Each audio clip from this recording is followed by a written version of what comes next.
आज हम बात करने वाले हैं एमसीक्यूज पॉलिनोमियल चैप्टर नंबर 2 की क्लास 9 के लिए।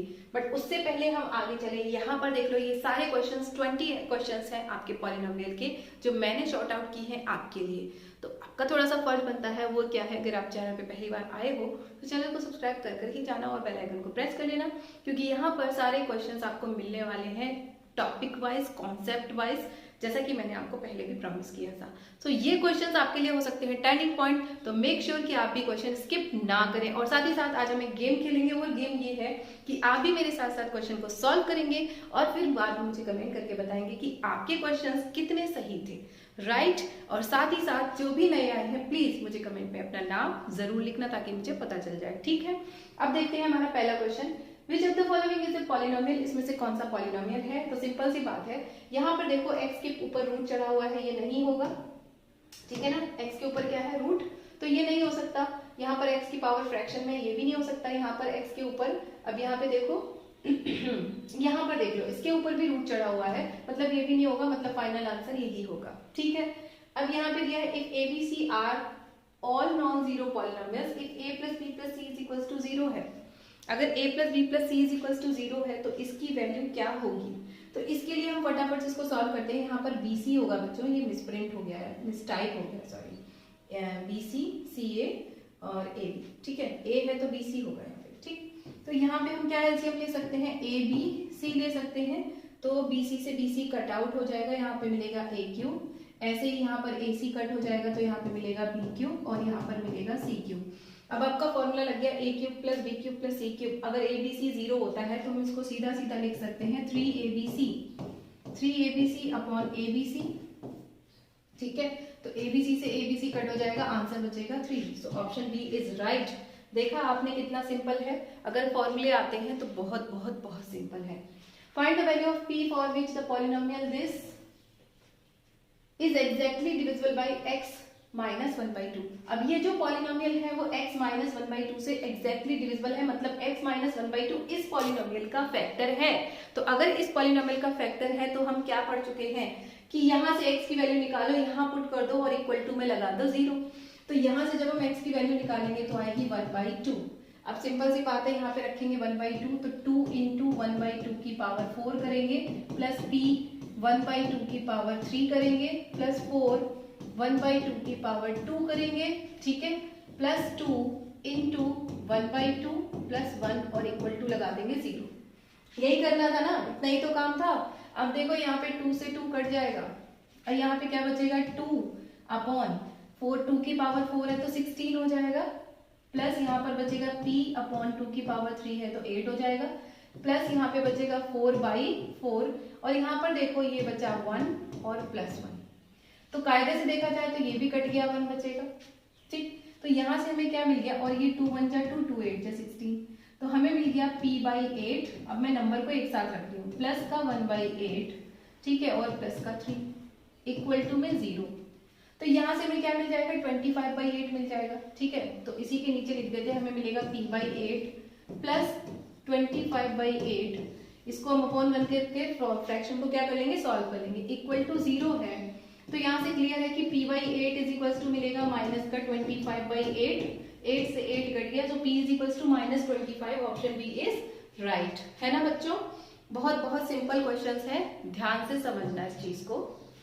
Now when x plus y is equals to 4 then the value of this is. अब थोड़ा सा ध्यान दो, ये हमारा जंबो फॉर्मूला जो मैंने आपको बोला था, ये वही फॉर्मूला है, कौन सा, a cube plus B cube plus C cube minus 3abc। देखो यहाँ पे लिखा हुआ है a cube plus B cube plus C cube minus 3abc, ठीक है, इज इक्वल्स टू क्या होता है, a plus B plus c and this आगे ये वाला फॉर्मूला, ठीक है। तो उसी फॉर्मूले को हम यहाँ पे अप्लाई करेंगे। थोड़ा सा इसमें पहले चेंज कर लेते, देखो ये है हमारा x क्यूब, प्लस में लिखा है y क्यूब। अब इसको पहले लिख लेते हैं, ये क्या है, प्लस, इसको मैं ऐसे लिख सकती हूँ ना, -4 का क्यूब। तो ये बन गया a cube plus B cube plus C cube. ये क्या होना चाहिए, फिर ये होना चाहिए माइनस का 3abc। चेक करते हैं, माइनस का 3 इंटू a क्या है, x, ठीक है, b क्या है, y, और c क्या है, माइनस का 4। तो बन रहा है ना, देखो माइनस माइनस प्लस 12xy, मतलब सही रखा है। तो अगर a cube plus B cube plus C cube is equal to ऐसा रहता है तो हम इसको क्या लिखते हैं, इसको हम ऐसे लिख सकते हैं ना, अगर हमारा फॉर्मूला होता है क्या, अब यहाँ पे देखो इसको हम कैसे लिखेंगे, थोड़ा सा फॉर्मूला देख लो, A cube plus B cube plus C cube, ये फॉर्मूला लग रहा है माइनस में 3ab लग रहा है, ठीक है। इसके साथ में फॉर्मूला होता क्या है, a plus B plus C, a plus B plus C, और यहाँ पे होता है a square plus B square plus C square plus plus होता है माइनस, माइनस होता है A B minus B C minus C A. लेकिन यहाँ पे अगर यही जीरो हो जाए तो आगे वाला टर्म तो जीरो हो ही जाएगा ना। देखो यहाँ पे a की जगह पे क्या है x, b की जगह पे क्या है y और c की जगह पे है -4। अब आप सोच रहे होंगे कि ये तो जीरो नहीं हो रहे हैं, देखो यहाँ पे रख के देखो x प्लस वाई -4, ये जीरो नहीं हो रहे, लेकिन यहाँ इस इक्वेशन में आके देखो x प्लस वाई, 4 को इधर ले आओ तो -4 = 0 है कि नहीं है, तो ये पूरा क्या है जीरो, और जीरो के साथ ये मल्टीप्लाई होगा तो आंसर क्या आएगा 0। So answer is 0। I hope समझ आया होगा आप लोगों को ये क्वेश्चन, ठीक है। चलते हैं नेक्स्ट क्वेश्चन पे, क्वेश्चन नंबर 5 पे सॉरी। फैक्टराइज दिस, अब ये हमें फैक्टराइज करना है, तो पावर 2 देख के तो हमें पता चल रहा है कि ये 3 टर्म वाला कौन सा फॉर्मूला लगेगा यहाँ पे, a square plus B square plus C square, ठीक है, plus 2ab plus 2bc plus 2ca। अगर ऐसा फॉर्मूला होता है तो हम क्या लिखते हैं इसको, a प्लस बी प्लस सी का होल स्क्वायर लिखते हैं। थोड़ा सा मैच करके देखो, यहाँ पे 2x स्क्वायर है तो 2x स्क्वायर को हम लिख सकते हैं √2x का होल स्क्वायर लिख सकते हैं, ठीक है। y स्क्वायर बाई 49 है तो y बाय 7 का होल स्क्वायर लिख सकते हैं इसको, ठीक है। और 3z स्क्वायर को लिख सकते हैं √3z का होल स्क्वायर। अब आगे वाले टर्म्स मैच करके देख लो, 2ab तो 2√2x y बाय 7, ये देखो 2√2x y बाय 7 बन रहा है, मतलब ठीक है। अब प्रॉब्लम ये आती है कि ये तो यहाँ निगेटिव है, यहाँ भी निगेटिव है, मतलब फर्स्ट 2 टर्म्स कैसे हैं, निगेटिव है।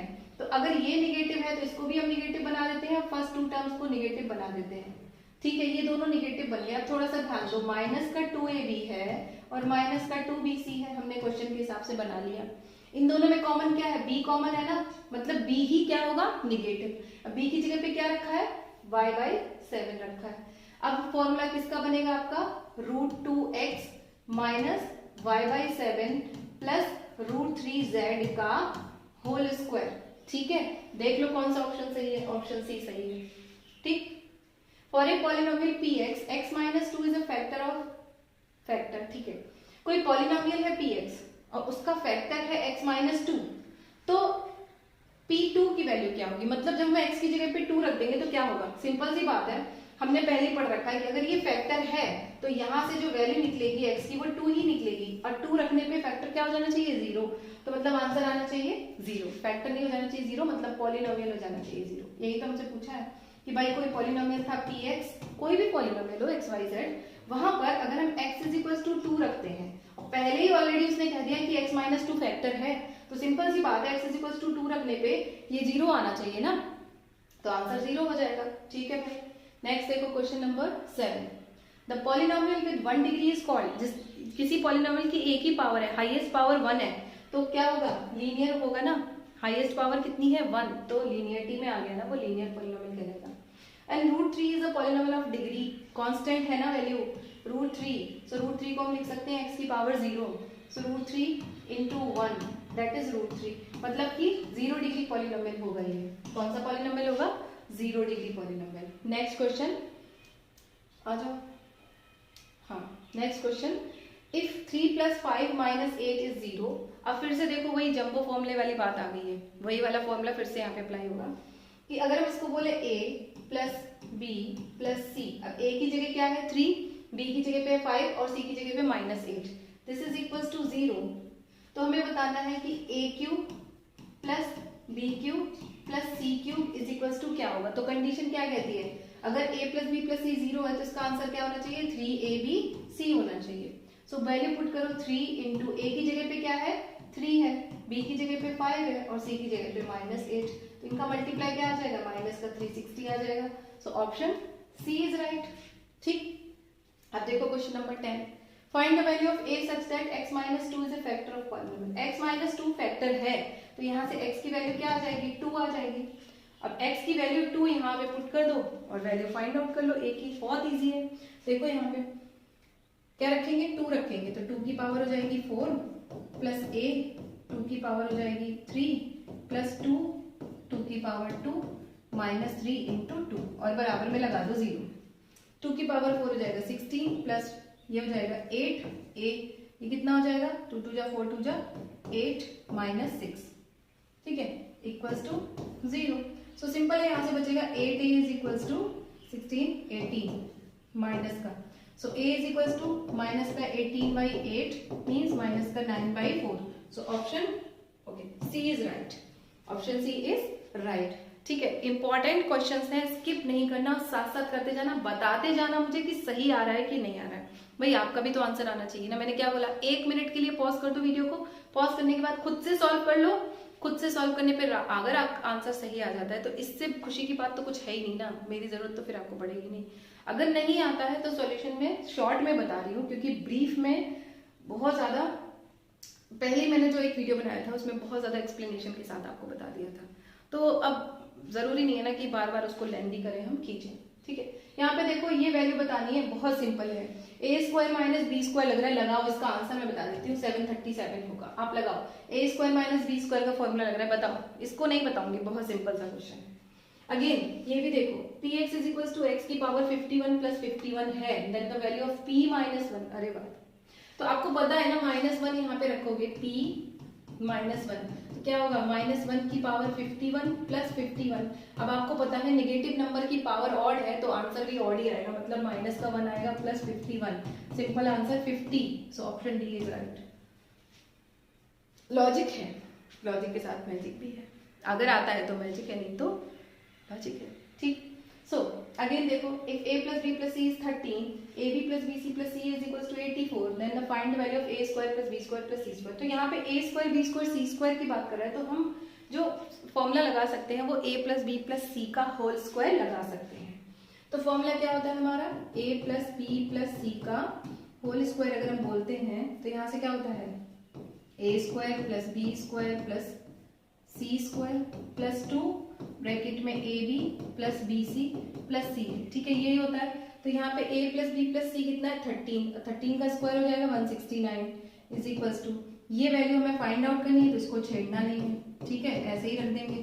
अब इनका देखो 84 इंटू 2, इसकी वैल्यू कितनी है 84, अब 84 इंटू 2 करोगे तो कितना आ जाएगा 168। अब ये 168 इधर जाके माइनस हो जाएगा, सो क्लियर वैल्यू 1 आ जाएगी, positive 1। Option A is right, ठीक है। बहुत ज्यादा डीप में नहीं जा रही हूँ क्योंकि सिर्फ और सिर्फ सॉल्यूशन मुझे बतानी है। अगर a upon B plus B upon A 1 है तो a cube plus B cube क्या होगा। अब इसका भी फॉर्मूला हमें पता है, देखो a अपॉन बी है plus b upon a is equals to 1।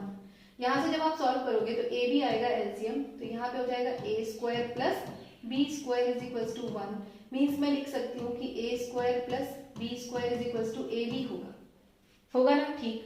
अब आ जाओ इधर, हमें पता क्या करना है, a cube plus B cube पता करना है कि नहीं, हाँ। इसका फॉर्मूला लिखो जरा, क्या होता है, फॉर्मूला होता है a प्लस बी और दूसरे में होता है a square plus B square minus a b, ठीक। अब ये a square plus B square already हमको पता है a बी है, तो इसको सॉल्व करने, और a बी क्या है 1, तो 1 ब्रैकेट में क्या लिखेंगे a b minus a b, तो ये हो गया 0, मतलब आंसर क्या होगा 0 होगा, ठीक है। Next, px is equals to x cube plus 3x square minus 2x plus 4, then find the value at this। तो ये वाला क्वेश्चन सिंपल है, इसके आंसर आप मुझे बताना, आप मुझे बताना कि इसका आंसर क्या है। सिंपल, आपको एक बार क्या करना है, x की जगह पे 2 रख देना है। चलो मैं आपको बता देती हूँ कि x is equals to 2 रखने पे 20 आएगा, ठीक है। फिर आप रखना है -2, तो -2 रखने पे आ जाएगा 12, ओके, हाँ 12 आ जाएगा, फिर भी आप चेक करना। और p0 रखने पे तो सिंपल दिख रहा है 4 आ जाएगा। अब आप वैल्यू निकाल के दिखा दो मुझे, आंसर में बताना, मुझे कमेंट करके बताना कि कितनों का आंसर सही है। ऑप्शन भी बता दो क्या यहाँ पे, कौन सा ऑप्शन सही होगा, तो 20 32 32 28, चलो ऑप्शन भी बता दिया 28 सही होगा, ठीक। आप बताना मुझे आपका आया कि नहीं आया। हम चलते हैं नेक्स्ट क्वेश्चन पे। The value of a cuboid is, अब क्यूबॉइड दिया हुआ है, उसकी वैल्यू ये है, then its possible dimensions are। अब ध्यान करो, 8th क्लास में पढ़ा था ना क्यूबॉइड, कुछ थोड़ा लंबा बनाते थे, ऐसा होता है। तो क्यूबॉइड की डायमेंशन 3D है ना, 3D शेप में 3 डायमेंशंस होंगी, तो वही कुछ हमको दे दिया, उसकी 3 डायमेंशंस है, तो उसका जो फाइनल वॉल्यूम है वो इतना है क्यूबिक, ठीक है, इक्वेशन में हमको दे दिया है वो इतना है इसका वॉल्यूम। अब हमसे पूछा है कि तो इसकी पॉसिबल डायमेंशंस क्या होंगी। अगर पॉसिबल डायमेंशंस हमको फाइंड आउट करनी है तो हमें फॉर्मूला इसका पता है, L into b into h, मतलब तीनों के फैक्टर, इसको हमें फैक्टराइज करना पड़ेगा, और फैक्टराइज करेंगे तो हमारा टाइम बहुत वेस्ट होगा। हम क्या करते हैं, चेक कर लेते हैं। कैसे चेक करेंगे, हमें पता है कि इनमें से कोई एक आंसर है, सही है, और वो वैल्यू पुट करने पे यहाँ पूरी इक्वेशन 0 हो जानी चाहिए, पता है ना। लेकिन ये तीनों को चेक करना है, जैसे इसको चेक करना है, इसको भी चेक करना है, इसको भी, तीनों जब सेटिस्फाई कर रहे हैं, तीनों जब 0 करें तभी हम राइट टिक करेंगे। तो इसमें से देखो 2 तो पहले ही नॉकआउट हो गए, ये वाले और ये वाले, ये तो हो ही नहीं सकते क्योंकि x की वैल्यू 0 आ रही है, ठीक। 0 आने पे हमेशा हमको 9 मिलेगा, 0 तो मिलेगा ही नहीं। अब इन दोनों में चेक करूं, इन दोनों में अगर मैं फर्स्ट वाले को चेक करूं तो x प्लस 1, तो यहाँ से वैल्यू क्या आएगी x की -1, और -1 करने पे ये 0 हो जाएगा, ठीक है, क्योंकि आपको क्या मिलेगा यहाँ पे, देखो आपको मिलेगा -1 प्लस 1 प्लस 9 और -9, मतलब ये 0 हो जाएगा। लेकिन फिर से बात यही है, ये तो मैंने आपको करके बता दिया, नहीं तो मुझे देखते ही पता चल गया था कि ये भी नहीं होगा। क्यों नहीं होगा, क्योंकि x² फिर से 0 है ना, अगर x is equal to 0 put करोगे तो वैल्यू फिर से ये 9 रह जाएगी ना, -9, ये सब 0 हो जाएंगे, ये 0 ये 0 ये 0, लेकिन माइनस का 9 रह जाएगा, मतलब पॉलिनोमियल 0 नहीं हुआ। क्लियर बात है, जब ये 3 नहीं है तो ये b होगा ना, ये तो गलत हो गए, नहीं कर रहे 0, तो बी ऑप्शन इज राइट। तो ऐसे आपको सोचना है, लगना नहीं है कि लगे क्वेश्चन देखा सॉल्व करने लग गए, ऐसे नहीं करना है, टाइम वेस्ट होगा और वहां पे गलतियां भी कर दोगे, गलती कर दोगे तो ऑप्शन भी गलती टिक करके आओगे, ठीक है। द डिग्री ऑफ पॉलिनोमियल, अरे वाह, इसको तो देख के बता सकते हैं, पावर 3 और 2, 3 + 2 कितना होता है, 5, मल्टीप्लाई हो रहा है ना, सिंपल सा क्वेश्चन, ठीक।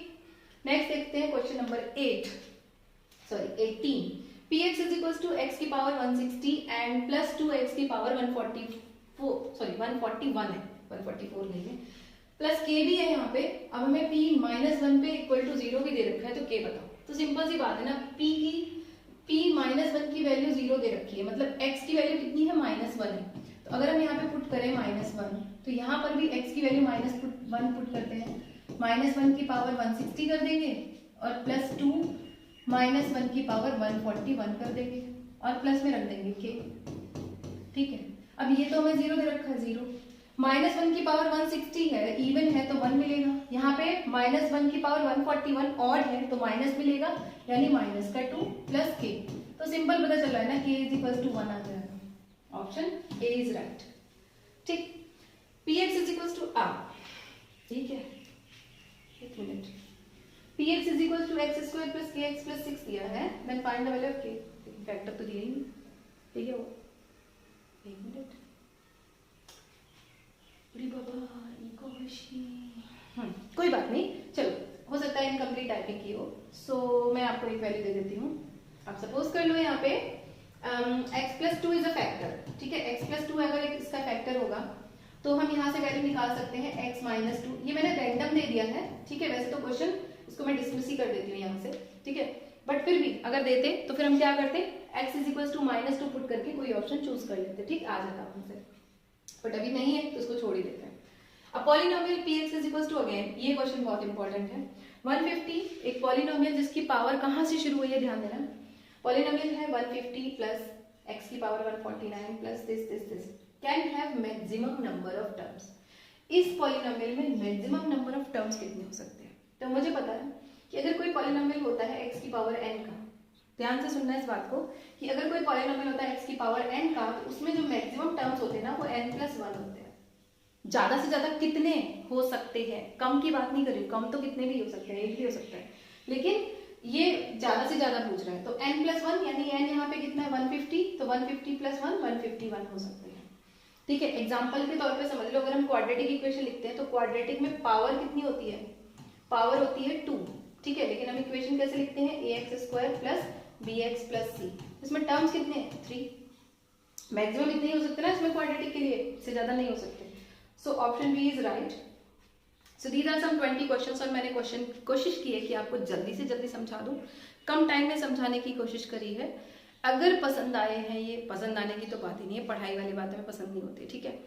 तो अगर आपको ये क्वेश्चन समझ में आए, आपके काम के हैं, काम के तो होंगे ही होंगे, ये आपका गेम चेंजर हो सकते हैं। नेक्स्ट में हम बात करेंगे ANR की और केस स्टडी क्वेश्चंस की। चाहिए अगर वो तो चैनल को सब्सक्राइब करके रख लो, बेल आइकन को हिट कर लो, ताकि समय पे आपको नोटिफिकेशन मिले और आप टर्म 1 के एग्जाम से पहले सब कुछ करके एकदम परफेक्ट हो जाओ, तैयार हो जाओ, बैग बांध के कि हाँ अभी मैं एग्जाम दे सकता हूँ।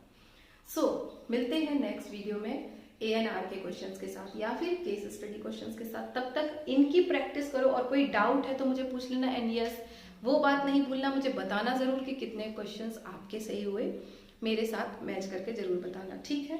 सो मिलते हैं नेक्स्ट वीडियो में, तब तक के लिए बाय।